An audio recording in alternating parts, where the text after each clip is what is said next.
ओम शांति। आज बाप दादा के 13 दिसंबर 2020 के अव्यक्त महावाक्य हैं। रिवाइज कोर्स है 18-3-87। सच्चे रूहानी आशिक की निशानियाँ। आज रूहानी मासूक अपने रूहानी आशिक आत्माओं से मिलने के लिए आए हैं। सारे कल्प में इस समय ही रूहानी मासूक और आशिकों का मिलन होता है। बाप दादा अपने हर एक आशिक आत्मा को देख हर्षित होते हैं। कैसे रूहानी आकर्षण से आकर्षित हो अपने सच्चे मासूक को जान लिया, पा लिया है। खोए हुए आशिक को देख मासूक भी खुश होते हैं कि फिर से अपने यथार्थ ठिकाने पर पहुंच गए। ऐसा सर्व प्राप्ति कराने वाला मासूक और कोई मिल नहीं सकता।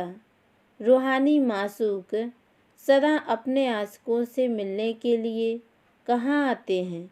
जैसा श्रेष्ठ मासूक और आशिक है, ऐसे ही श्रेष्ठ स्थान पर मिलने के लिए आते हैं।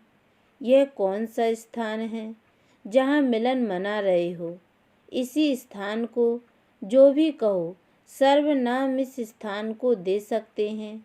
वैसे मिलने के स्थान जो अति प्रिय लगते हैं वह कौन से होते हैं? मिलन या फूलों के बगीचे में होता है, वह सागर के किनारे पर मिलना होता है, जिसको आप लोग बीच समुद्र का किनारा कहते हो। तो अब कहाँ बैठे हो? ज्ञान सागर के किनारे रूहानी मिलन के स्थान पर बैठे हो। रूहानी व गॉडली गार्डन अल्लाह का बगीचा है। और तो अनेक प्रकार के बगीचे देखे हैं, लेकिन ऐसा बगीचा जहाँ हर एक दो से ज़्यादा खिले हुए फूल हैं, एक एक श्रेष्ठ सुंदरता से अपनी खुशबू दे रहे हैं, ऐसा बगीचा है। इसी बीच पर बाप दादा व मासूक मिलने आते हैं। वह अनेक बीज देखी, लेकिन ऐसी बीज कब देखी जहाँ ज्ञान सागर की स्नेह की लहरें, शक्ति की लहरें, भिन्न भिन्न लहरें लहराएं सदा के लिए रिफ्रेश कर देती हैं। यह स्थान पसंद है ना? स्वच्छता भी है और रमणीकता भी है, सुंदरता भी है, इतनी ही प्राप्तियाँ भी है। ऐसा मनोरंजन का विशेष स्थान आप आशिकों के लिए मासूक ने बनाया है, जहाँ आने से मोहब्बत की लकीर के अंदर पहुँचते ही अनेक प्रकार की मेहनत से छूट जाते। सबसे बड़ी मेहनत नेचुरल याद की वह सहज अनुभव करते हो। और कौन सी मेहनत से छूटते हो? लौकिक जॉब नौकरी से भी छूट जाते हो, भोजन बनाने से भी छूट जाते हो। सब बना बनाया मिलता है ना? याद भी स्वतः अनुभव होती है। ज्ञान रत्नों की झोली भी भरती रहती है। ऐसे स्थान पर जहाँ मेहनत से छूट जाते हो और मोहब्बत में लीन हो जाते हो। वैसे भी स्नेह की निशानी विशेष यही गाई जाती है कि दो दो ना रहे, लेकिन दो मिलकर एक हो जाए। इसको ही समा जाना कहते हैं। भक्तों ने इसी स्नेह की स्थिति को समा जाना व लीन होना कह दिया है। वो लोग लीन होने का अर्थ नहीं समझते। लब में लीन होना यह स्थिति है, लेकिन स्थिति के बदले उन्होंने आत्मा के अस्तित्व को सदा के लिए समाप्त करना समझ लिया है। समा जाना अर्थात समान बन जाना। जब बाप के व रूहानी मासूक के मिलन में मग्न हो जाते हो तो बाप समान बनने अथवा समा जाने अर्थात समान बनने का अनुभव करते हो। इसी स्थिति को भक्तों ने समा जाना कहा है। लीन भी होते हैं, समा भी जाते हो, लेकिन यह मिलन की मोहब्बत की स्थिति की अनुभूति है। समझा? इसलिए बाप दादा अपने आशिकों को देख रहे हैं। सच्चे आशिक अर्थात सदा आशिक, नेचुरल स्वतः आशिक। सच्चे आशिक की विशेषताएं जानते भी हो, फिर भी उसकी मुख्य निशानियां हैं। पहली निशानी, एक मासूक द्वारा सर्व संबंधों की समय प्रमाण अनुभूति करना। मासूक एक है, लेकिन एक के साथ सर्व संबंध हैं। जो संबंध चाहे और जिस समय जिस संबंध की आवश्यकता है, उस समय उस संबंध के रूप से प्रीति की रीति द्वारा अनुभव करते हो, तो पहली निशानी है सर्व संबंधों की अनुभूति। सर्व शब्द को अंडरलाइन करना, सिर्फ संबंध नहीं।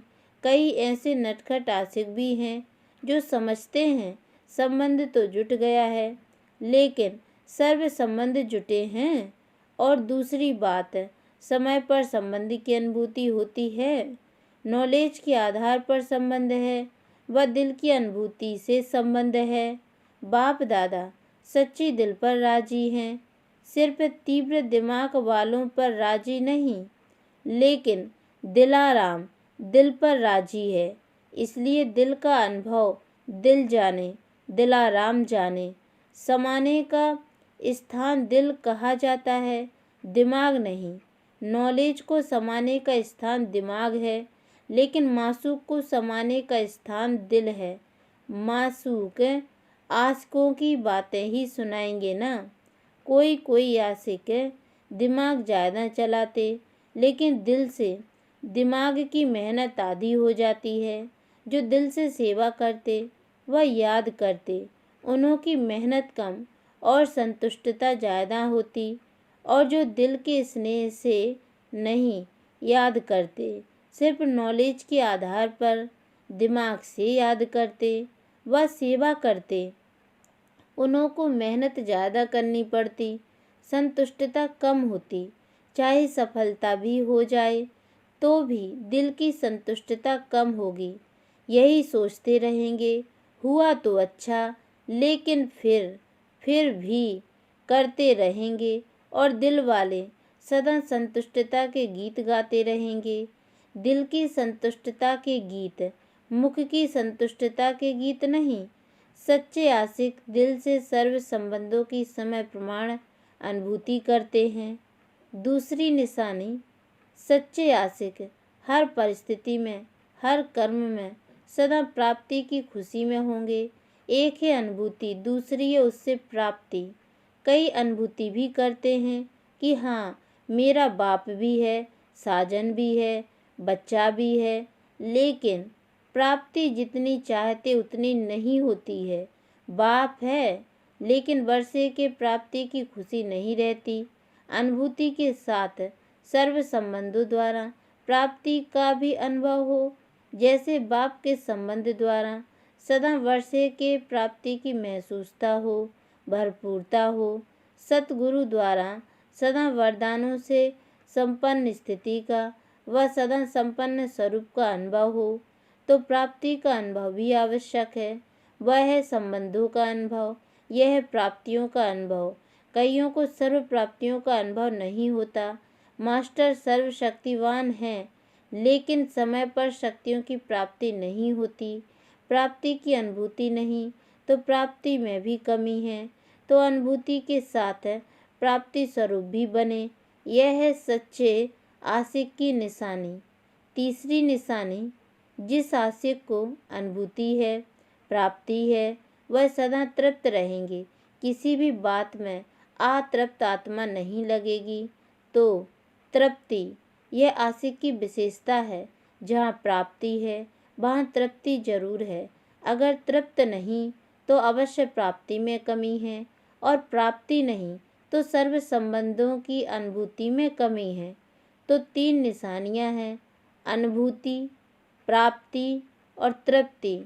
सदा तृप्त आत्मा, जैसा भी समय हो, जैसा भी वायुमंडल हो, जैसे भी सेवा के साधन हों, जैसे भी सेवा के संगठन के साथी हों, लेकिन हर हाल में, हर चाल में तृप्त हों। ऐसे सच्चे आशिक हो ना। तृप्त आत्मा में कोई हद की इच्छा नहीं होगी। वैसे देखो तो तृप्त आत्मा बहुत माइनॉरिटी थोड़ी रहती हैं। कोई ना कोई बात में, चाहे मान की चाहे शान की, भूख होती है। भूख वाला कभी तृप्त नहीं होता। जिसका सदा पेट भरा हुआ होता वह तृप्त होता है। तो जैसे शरीर के भोजन की भूख है, वैसे मन की भूख है। सान, मान, सैल्वेशन, साधन, यह मन की भूख है। तो जैसे शरीर की तृप्ति वाले सदा संतुष्ट होंगे, वैसे मन की तृप्ति वाले सदा संतुष्ट होंगे। संतुष्टता तृप्ति की निशानी है। अगर तृप्त आत्मा नहीं होंगे, चाहे शरीर की भूख है, चाहे मन की भूख है, तो जितना भी मिलेगा भी ज़्यादा, लेकिन तृप्त आत्मा ना होने के कारण सदा ही अतृप्त रहेंगे। असंतुष्टता रहती है। जो रॉयल होते हैं वह थोड़े में तृप्त होते हैं। रॉयल आत्माओं की निशानी सदा ही भरपूर होंगे। एक रोटी में भी तृप्त तो 36 प्रकार के भोजन में भी तृप्त होंगे, और जो अतृप्त होंगे वह 36 प्रकार के भोजन मिलते भी तृप्त नहीं होंगे, क्योंकि मन की भूख है। सच्चे आशिक की निशानी सदा तृप्त आत्मा होंगे। तो तीनों ही निशानियां चेक करो। सदैव यह सोचो, हम किसके आशिक हैं? जो सदा संपन्न हैं, ऐसे मासूक के आशिक हैं। तो संतुष्टता कभी नहीं छोड़ो। सेवा छोड़ दो, लेकिन संतुष्टता नहीं छोड़ो। जो सेवा असंतुष्ट बनावे, वो सेवा सेवा नहीं। सेवा का अर्थ ही है मेवा देने वाली सेवा। तो सच्चे आशिक सर्वहद की चाहना से परे सदा ही संपन्न और समान होंगे। आज आशिकों की कहानियाँ सुना रहे हैं। नाज नखरे भी बहुत करते हैं। मासूक भी देख देख मुस्कुराते रहते हैं।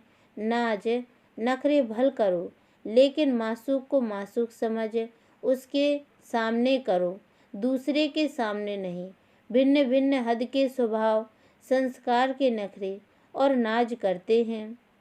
जहाँ मेरा स्वभाव, मेरे संस्कार शब्द आता है, वहाँ भी नाज नखरे शुरू हो जाते हैं। बाप का स्वभाव सो मेरा स्वभाव हो। मेरा स्वभाव बाप के स्वभाव से भिन्न हो नहीं सकता। वह माया का स्वभाव है, पराया स्वभाव है, उसको मेरा कैसे कहेंगे? माया पराई है, अपनी नहीं है। बाप अपना है। मेरा स्वभाव अर्थात बाप का स्वभाव। माया के स्वभाव को मेरा कहना भी रोंग है। मेरा शब्द ही फेरे में लाता है, अर्थात चक्र में लाता है। आशिक मासूक के आगे ऐसे नाज नखरे भी दिखाते हैं। जो बाप का सो मेरा, हर बात में, भक्ति में भी यही कहते हैं। जो तेरा सो मेरा, और मेरा कुछ नहीं। लेकिन जो तेरा सो मेरा, जो बाप का संकल्प वह मेरा संकल्प। सेवा के पाठ बजाने के बाप के स्वभाव संस्कार वह मेरे। तो इससे क्या होगा? हद का मेरा तेरा हो जाएगा। तेरा सो मेरा, अलग मेरा नहीं है। जो भी बाप से भिन्न है वह मेरा है ही नहीं, वह माया का फेरा है। इसलिए इस हद के नाज नखरे से निकल। रूहानी नाज, मैं तेरी और तू मेरा, भिन्न भिन्न संबंध की अनुभूति के रूहानी नखरे भल करो। परंतु यह नहीं करो। संबंध निभाने में भी रूहानी नखरे कर सकते हो। मोहब्बत की प्रीत के नखरे अच्छे होते हैं। कब सखा के संबंध से मोहब्बत के नखरे का अनुभव करो। वह नखरा नहीं, लेकिन निरालापन है। स्नेह के नखरे प्यारे होते हैं। जैसे छोटे बच्चे बहुत स्नेही और प्योर पवित्र होने के कारण उनके नखरे सबको अच्छे लगते हैं। शुद्धता और पवित्रता होती है बच्चों में, और बड़ा कोई नखरा करे तो वह बुरा माना जाता। तो बाप से भिन्न भिन्न संबंध के, स्नेह के, पवित्रता के नाज नखरे भल करो। अगर करना ही है तो सदा हाथ और साथ ही सच्चे आशिक मासूक की निशानी है। साथ और हाथ नहीं छूटे। सदा बुद्धि का साथ हो और बाप के हर कार्य में सहयोग का हाथ हो। एक दो के सहयोग की निशानी हाथ में हाथ मिला के दिखाते हैं ना, तो सदा बाप के सहयोगी बनना। यह है सदा हाथ में हाथ और सदा बुद्धि से साथ रहना। मन की लगन, बुद्धि का साथ, इस स्थिति में रहना अर्थात सच्चे आशिक और मासूक के पोज में रहना, समझा। वायदा ही यह है कि सदा साथ रहेंगे, कभी कभी साथ निभाएंगे, यह वायदा नहीं है। मन का लगाव कभी मासूक से हो और कभी ना हो तो वह सदा साथ तो नहीं हुआ ना। इसलिए इसी सच्चे आशिकपन के पोजीशन में रहो। दृष्टि में भी मासूक है, वृत्ति में भी मासूक है, सृष्टि ही मासूक है। तो यह मासूक और आशिकों की महफिल है, बगीचा भी है तो सागर का किनारा भी है। यह वंडरफुल ऐसी प्राइवेट बीच सागर का किनारा है जो हजारों के बीच मध्य भी प्राइवेट है। हर एक अनुभव करते मेरे साथ मासूक का पर्सनल प्यार है। हर एक को पर्सनल प्यार की फीलिंग प्राप्त होना, यही वंडरफुल मासूक और आशिक है एक मासूक लेकिन है सबका, सभी का अधिकार सबसे ज़्यादा है। हर एक का अधिकार है, अधिकार में नंबर नहीं है, अधिकार प्राप्त करने में नंबर हो जाते हैं। सदा यह स्मृति रखो कि गॉडली गार्डन में हाथ और साथ दे चल रहे हैं या बैठे हैं, रूहानी बीच पर हाथ और साथ दे मौज मना रहे हैं, तो सदा ही मनोरंजन में रहेंगे, सदा खुश रहेंगे, सदा संपन्न रहेंगे। अच्छा, यह डबल विदेशी भी डबल लकी हैं। अच्छा है जो अब तक पहुंच गए, आगे चल क्या परिवर्तन होता वह तो ड्रामा, लेकिन डबल लकी हो जो समय प्रमाण पहुंच गए हो। अच्छा, सदा अविनाशी आशिक बन, रूहानी मासूक से प्रीति की रीति निभाने वाले, सदा स्वयं को सर्व प्राप्तियों से संपन्न अनुभव करने वाले, सदा हर स्थिति व परिस्थिति में तृप्त रहने वाले, सदा संतुष्टता के खजाने से भरपूर बन औरों को भी भरपूर करने वाले, ऐसे सदा के साथ और हाथ मिलाने वाले सच्चे आशिकों को रूहानी मासूक का दिल से याद प्यार और नमस्ते। और हम रूहानी बच्चों की ओर से भी रूहानी माता पिता बाप दादा को याद प्यार और गुड मॉर्निंग बाबा नमस्ते। वरदान, सदा श्रेष्ठ और नए प्रकार की सेवा द्वारा वृद्धि करने वाले सहज सेवाधारी भव।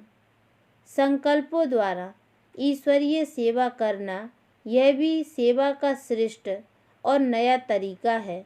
जैसे जवाहरी रोज सुबह अपने हर रत्न को चेक करता है कि साफ है, चमक ठीक है, ठीक जगह पर रखे हैं, ऐसे रोज अमृत वेले अपने संपर्क में आने वाली आत्माओं पर संकल्पों द्वारा नज़र दौड़ाओ।